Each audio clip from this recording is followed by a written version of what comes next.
With silent stages being more and more popular now, especially in worship and hired gun gigs, I want to walk you guys through what I think would be an ideal setup for running a pedal board with no amp and going DI to front of house.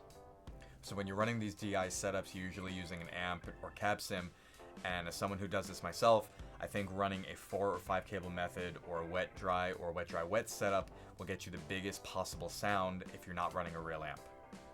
So in this case, you're going to follow your signal chain basics. So that's guitar into your impedance sensitive pedals, like your fuzzes, into your wah, your compressor, your overdrives, distortions, boost to EQ, then your volume pedal, and then into the amp sim.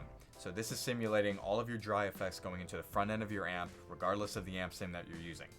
So out of your amp sim, at the very least, take the left output and you're going to hit your wet effects. So this is your modulation, your delay, your reverb.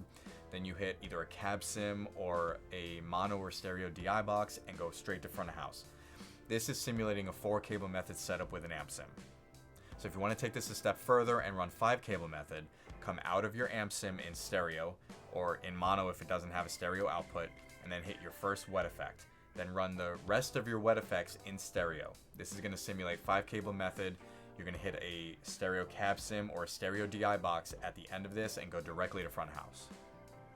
Now if you want to run this same setup but as a wet dry, you're going to take the left output of that amp sim and run through all of your wet effects. You're going to run them all in mono, but you're going to set them to 100% wet or kill dry mode. So you don't want any dry signal in that path. You're going to take the right output from your amp sim and go straight to a DI box or cab sim and straight to front of house. So you'll have 2 lines running in parallel and your front of house engineer can balance the 2 accordingly. Now you can take this a step further and run wet dry wet, which will require all of your wet pedals in stereo. Now this setup does require 3 inputs on the board, so make sure your front of house engineer knows that ahead of time. And I'll throw in a bonus tip for you.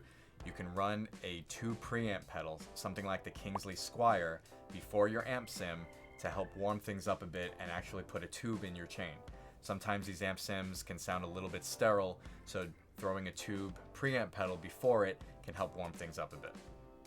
Now it's really important that at the end of these chains, regardless of the setup that you're running, you're using high quality DI boxes with line isolation.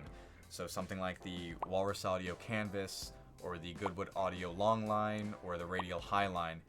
You need something high quality at the end to convert it to a balanced signal and send that straight to front of house.